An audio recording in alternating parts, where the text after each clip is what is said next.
Hello friends, topper tribe channel में आपका स्वागत है। आज हम पॉलिटी के PYQ डिस्कस करेंगे जो कंसेप्ट वाइज रहते हैं। आज इसका हम लेक्चर 2 डिस्कस करने जा रहे हैं, तो आइए शुरू करते हैं। तो ये इंडियन पॉलिटी के रहेंगे। In Indian polity which of the following is supreme?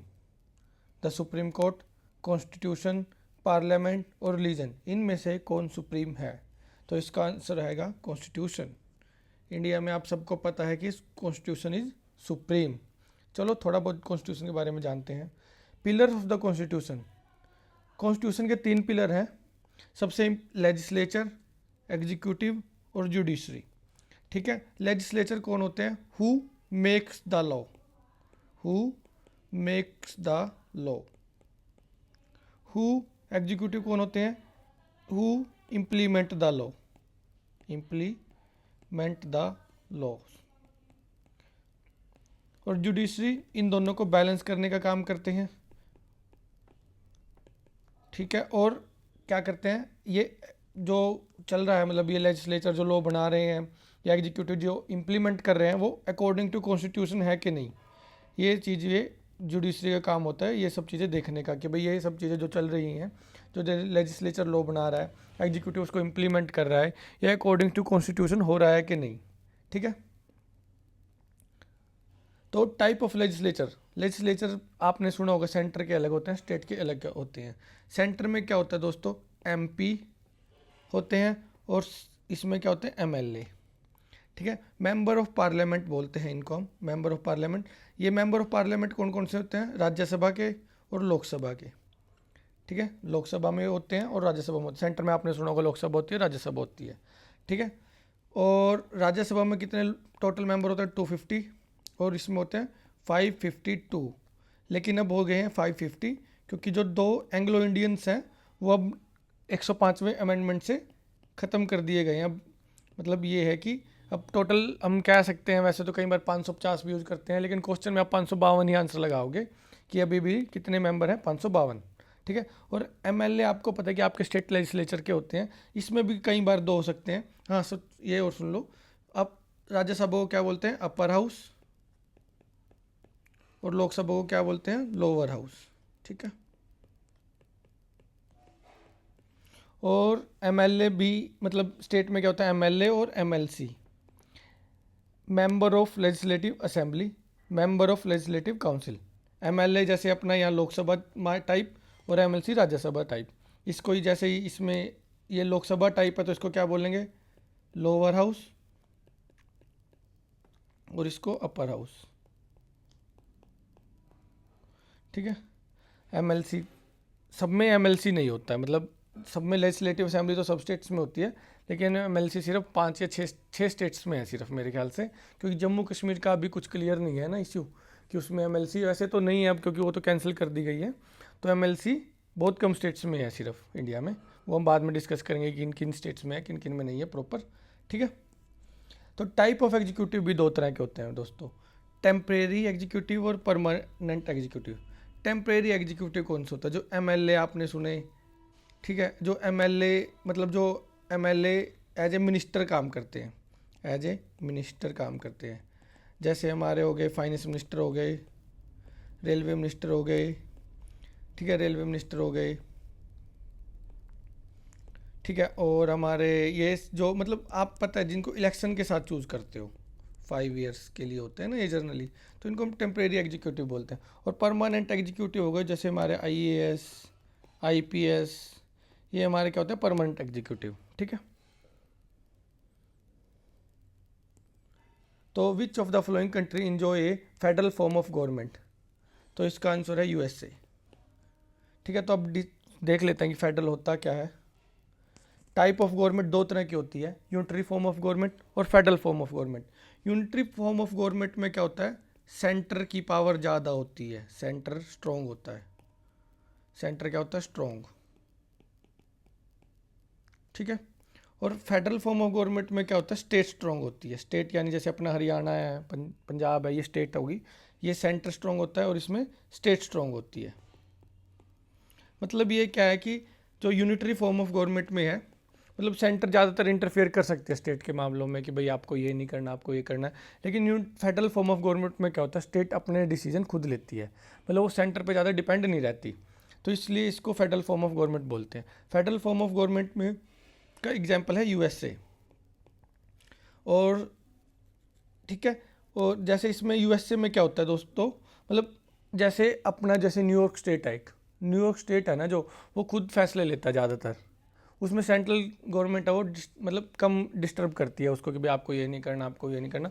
New York जो स्टेट है मान लो अमेरिका का, तो वो खुद ही डिसीजन लेता है, ऐसा नहीं है कि भाई उसको सेंट्रल, जैसे हमारे यहाँ पे स्टेट की सिटीजनशिप नहीं होती, जैसे हरियाणा की कोई सिटीजनशिप नहीं है, वैसे यूएसए में लेकिन ऐसा होता है कि स्टेट की सिटीजनशिप अलग होती है और सेंटर की सिटीजनशिप अलग होती है, मतलब ट्विन सिटीजनशिप होती है, डबल सिटीजनशिप बोल सकते हैं हम उसको, कि फेडरल फॉर्म ऑफ गवर्नमेंट में मतलब यूएसए में डबल सिटीजनशिप होती है।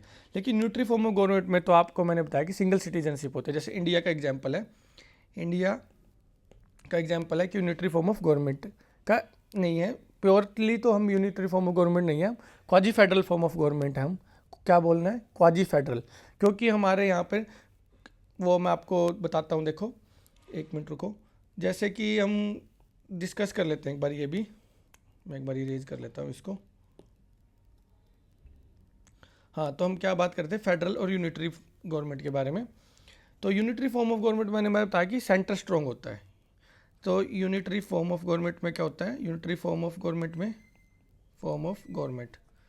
यूनिटरी फॉर्म ऑफ गवर्नमेंट क्या होता है, सेंटर स्ट्रॉन्ग होता है, सेंटर मोर पावरफुल होता है, मोर पावरफुल, ठीक है। लेकिन हमारे देश में इंडिया का क्या कंसेप्ट है, इसमें हमने सेंटर को अलग पावर दी है, स्टेट को अलग पावर दी है। तो हमने 8th schedule of the constitution क्या कहता है कि उसमें 3 लिस्ट मेंशन है। उसमें क्या है, यूनियन लिस्ट, स्टेट लिस्ट और कॉन्करेंट लिस्ट, ठीक है। यूनियन लिस्ट में क्या है कि यूनियन की चलती है, यानी सेंट्रल गवर्नमेंट की चलती है, यानी किसकी चलती है, सेंट्रल गवर्नमेंट की, इसमें स्टेट इंटरफेयर नहीं करता ज़्यादा, ठीक है। और स्टेट लिस्ट में क्या होता है, स्टेट की चलती है, मतलब स्टेट इसके सारे डिसीजन जो यूनियन लिस्ट में जो मेंशन है ना चीज़ें कि ये स्टेट को करना है, सेंटर को करना है, ये ऐसे लिस्ट बना रखी है। तो यूनियन लिस्ट में सेंटर की पावर रहती है और स्टेट में स्टेट की पावर रहती है, कॉन्करेंट लिस्ट में सेंटर और स्टेट दोनों की रहती है, ठीक है। और यूनियन लिस्ट में लगभग 98 सब्जेक्ट हैं, शायद मतलब अब बढ़ा के 100 कर दिए गए हैं, लगभग 100 के अप्रोक्स हैं, और इसमें 62 के अप्रोक्स हैं, और कॉन्करेंट लिस्ट में 52 के अप्रोक्स हैं। तो आप देख सकते हैं कि हमारे यहाँ पर भी यूनियन लिस्ट में ज़्यादा सब्जेक्ट है, तो यानी सेंटर मोर पावरफुल है। हम इंडिया में ये कह सकते हैं कि सेंटर मोर पावरफुल है, लेकिन हमारी यूनिटरी फॉर्म ऑफ गवर्नमेंट नहीं है, क्योंकि स्टेट के पास भी बहुत सारी पावर हैं। तो इसलिए हम इसको क्या बोलते हैं, हमारा क्या है, quasi federal form of government है, ठीक है। The constitution of India is rigid, flexible, very rigid और पार्सली रिजिड, पार्सली फ्लेक्सिबल। तो इसका आंसर आएगा पार्सली रिजिड, पार्सली फ्लेक्सिबल। इसका मतलब क्या है कि हमारा कॉन्स्टिट्यूशन ना तो बहुत हार्ड है, क्या इसको मतलब इसको अमेंड ही ना किया जा सके, ना बहुत सॉफ्ट है कि भाई इसको बहुत आसानी से अमेंड किया जा सके।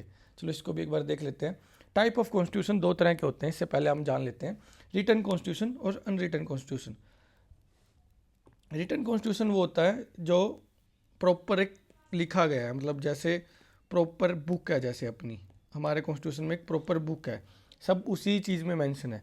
लेकिन अनरिटन कॉन्स्टिट्यूशन में ऐसा थोड़ी ना कि वो हवा में है, हवा में तो वो भी नहीं है ना, लेकिन इसमें क्या होता है कि मल्टीपल डॉक्यूमेंट्स में होता है, मतलब कोई डॉक्यूमेंट फिक्स नहीं होता कि भाई हम इसको एक कॉन्स्टिट्यूशन बोल दें, ये डिफरेंट लॉ से उठाया जा सकता है या डिफरेंट कोर्ट के फैसलों से उठाया जाता है, तो ये ऐसे बनता है, इसलिए इसको अनरिटन कॉन्स्टिट्यूशन में रखा जाता है, ठीक है। इसका एग्जाम्पल है यूके का अनरिटन कॉन्स्टिट्यूशन है, और इसका एग्जाम्पल रिटन कॉन्स्टिट्यूशन का यूएसए है, इंडिया है, ठीक है। तो देखो दोस्तों, जो अनरिटन कॉन्स्टिट्यूशन है वो इजीली अमेंड हो सकता है, तो ये क्या हो गया, मोर फ्लेक्सिबल हो गया, क्या हो गया, मोर फ्लेक्सिबल, ठीक है। अनरिटन कॉन्स्टिट्यूशन क्या हो गया, ज़्यादा फ्लेक्सिबल हो गया, क्यों, क्योंकि इसको अमेंड करना ईजी है। लेकिन एक होता है रिटन कॉन्स्टिट्यूशन, इसकी फ्लेक्सिबिलिटी कम है, इसको अमेंड करना थोड़ा मुश्किल रहता है। जैसे यूएसए का constitution, hardest constitution of the world, इसको बहुत अमेंड करना बहुत मुश्किल है।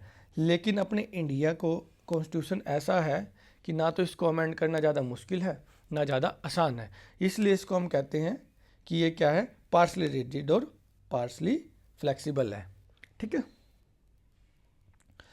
तो अगले क्वेश्चन पे चलते हैं। The most essential feature of federal government is, तो मैंने अभी आपको बताया, division of power between the federal and state government, supremacy of the parliament, supremacy of judiciary और सिंगल सिटीजनशिप। तो देखिए ये आएगा इसका answer, division of power between federal and state government. मैंने अभी तो आपको बताया गवर्नमेंट तभी तो फेडरल होगी जब हम फेडरल एंड स्टेट गवर्नमेंट में कुछ पावर डिवाइड करेंगे, वरना तो यूनिटरी हो जाएगी। सुप्रीमेसी ऑफ पार्लियामेंट, पार्लियामेंट का होता है सेंटर में, अगर ये सेंटर में है और ये पावरफुल हो गया, मान लो पावरफुल हो गया पार्लियामेंट, तो कहाँ से स्टेट की चल जाएगी भाई, तो स्टेट की नहीं चलेगी तो क्या होगा, ये यूनिटरी फॉर्म ऑफ गवर्नमेंट हो गया, फेडरल थोड़ी रहा। सुप्रीमेसी ऑफ जुडिशरी भी एक हम बोल सकते हैं कि एक कंपोनेंट भी, मतलब ये सुप्रीमेसी ऑफ जुडिशरी क्या होता है कि मतलब देखो दो तरह का हो सकता है जुडिशरी, हमने बताया, मतलब हम एक बार इसको एग्जांपल से समझ लेते हैं। एक होता है जैसे सेंटर की जुडिशरी, एक होती है स्टेट की जुडिशरी। अगर वो सेंटर की जुडिशरी सुप्रीम है तो वो मोर पावरफुल होगी ना सेंट्रल गवर्नमेंट, ठीक है, तो वो सेंटर के गवर्नमेंट के अकॉर्डिंग टू लॉ बनाएगी वो, ठीक है, तो इसलिए हम सुप्रीमेसी ऑफ जुडिशरी भी उसमें नहीं लगाते। सिंगल सिटीजनशिप मैंने अभी आपको बताया कि यूएसए में 2 सिटीजनशिप है, डबल सिटीजनशिप का कंसेप्ट है, लेकिन हमारे इंडिया में सिंगल सिटीजनशिप का कंसेप्ट है। ठीक है, तो हमारे यहाँ पर ये सिटीजनशिप क्या यूनिटरी फॉर्म ऑफ गवर्नमेंट को बढ़ावा देती है, ना कि फेडरल फॉर्म ऑफ गवर्नमेंट को। ठीक है, तो इसलिए हम कह सकते हैं कि इसका आंसर क्या आएगा, division of power between federal and state government. ठीक है, टाइप ऑफ गवर्नमेंट मैंने एक बार डिस्कस कर लेते हैं। ये होती है प्रेसिडेंशियल फॉर्म ऑफ गवर्नमेंट और parliament form of government. Parliament हमारे इंडिया में पार्लियामेंट फॉर्म ऑफ गवर्नमेंट है। Parliament form of government choose करने के कई कारण थे। देखो, क्योंकि हमारे यहाँ पर जो ब्रिटिश गवर्नमेंट का राज था, ब्रिटिश शासन का लगा लो उनका राज था, तो वो वहाँ पर parliament form of government use करते थे। और हमारे यहाँ पर भी जो 1935 एक्ट था वो अकॉर्डिंग टू मतलब पार्लियामेंट फॉर्म ऑफ गवर्नमेंट जैसा ही था। तो इसलिए लोगों को मतलब ज़्यादा दिक्कत ना हो समझने में भाई कैसा सिस्टम चलेगा फ्यूचर में इंडिया का, तो उन्होंने हमारे देश में हमने क्या किया, हमारे कॉन्स्टिट्यूशन बनाने वाले जो लोग थे उन्होंने क्या किया कि हमारे देश में भी पार्लियामेंट फॉर्म ऑफ गवर्नमेंट को लगा दिया, मतलब पार्लियामेंट फॉर्म ऑफ गवर्नमेंट को कंटिन्यू रखा। ठीक है दोस्तों, लेकिन ये कहाँ, मतलब parliament form of government UK में होती है जैसे, और प्रेसिडेंशियल फॉर्म ऑफ गवर्नमेंट में क्या होता है, इसमें जैसे पहले इसका एग्जांपल लेते हैं, कंट्री आपको यूएसए, आपको थोड़ा क्लियर होता जाएगा एग्जांपल से। तो प्रेसिडेंशियल फॉर्म ऑफ गवर्नमेंट कहाँ है, यूएसए में, और पार्लियामेंट फॉर्म ऑफ गवर्नमेंट कहाँ है, यूके में। ठीक है, इसमें क्या होता है, प्रेसिडेंशियल फॉर्म ऑफ गवर्नमेंट में प्रेसिडेंट क्या होता है, रियल एग्जीक्यूटिव और नॉमिनल एग्जीक्यूटिव, दो तरह के एग्जीक्यूटिव होते हैं। रियल एग्जीक्यूटिव जैसे हमारे यहाँ पर रियल एग्जीक्यूटिव कौन है, वो है हमारे पीएम, और नॉमिनल एग्जीक्यूटिव कौन है, हमारे प्रेसिडेंट।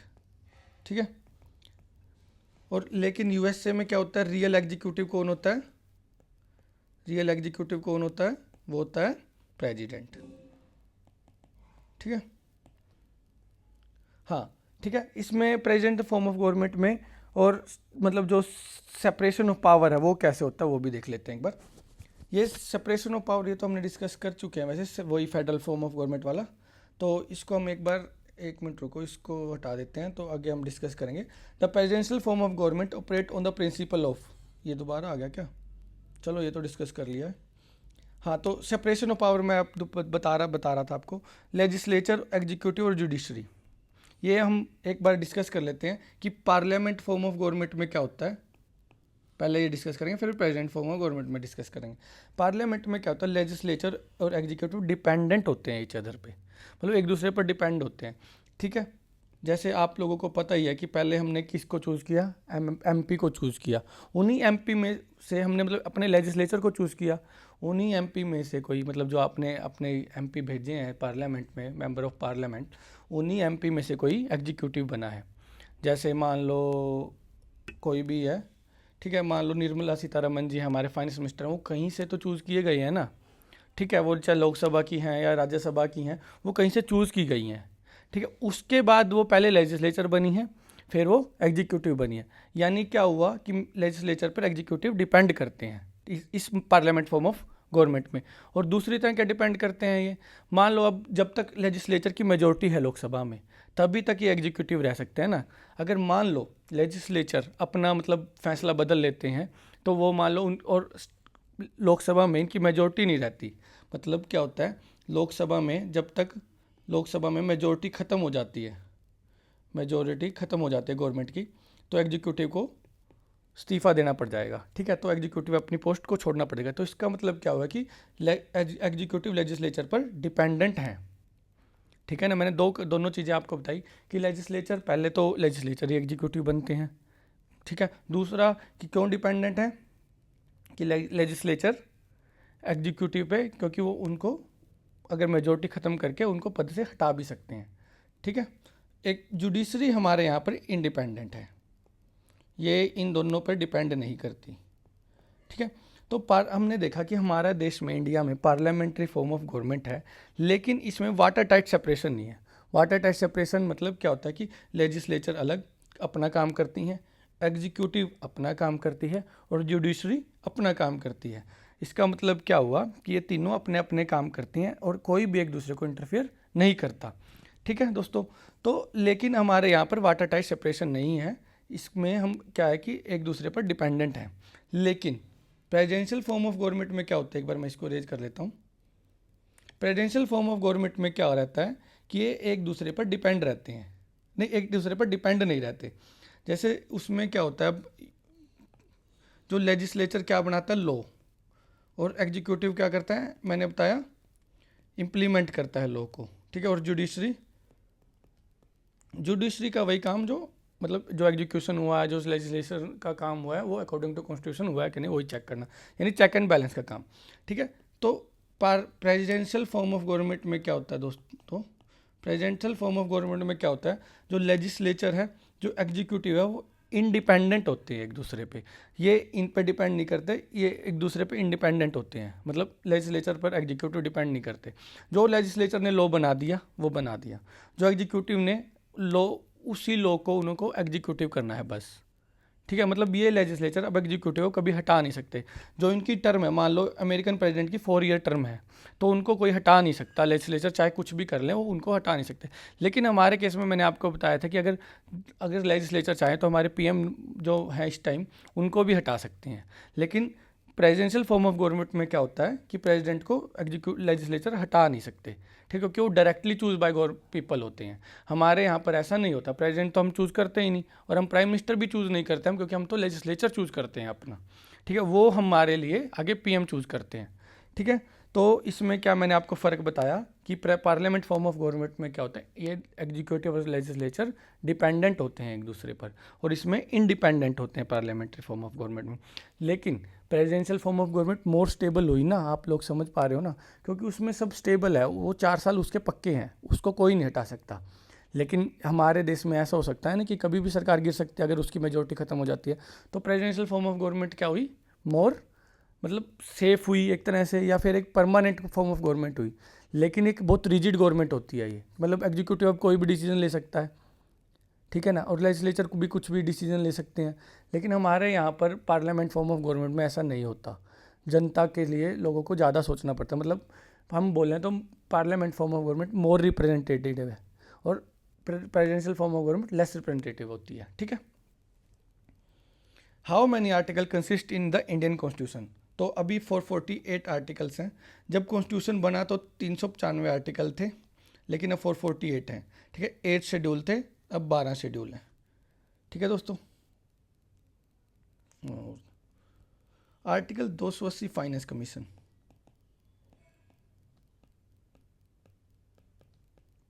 ये 750 तो है ही नहीं कोई आर्टिकल, ठीक है।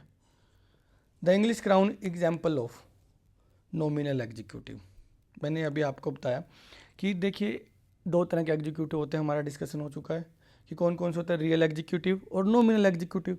रियल एग्जीक्यूटिव कौन से होते हैं, जो मतलब हाँ नॉमिनल एग्जीक्यूटिव, और हाँ नॉमिनल एग्जीक्यूटिव कौन सा, मैं एक बार लिख के बता देता हूँ को नॉमिनल एग्जीक्यूटिव।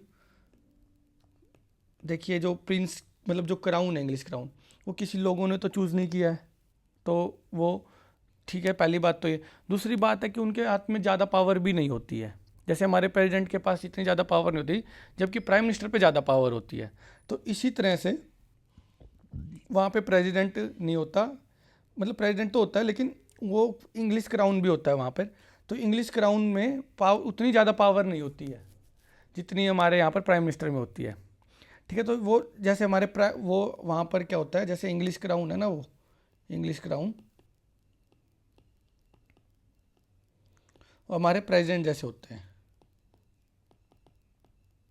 और हमारे प्रेसिडेंट कौन से हैं? Nominal executive, nominal executive. ठीक है, तो समझ गए होंगे। रियल एग्जीक्यूटिव मैंने आपको बता दिया, जैसे प्राइम मिनिस्टर रियल एग्जीक्यूटिव है।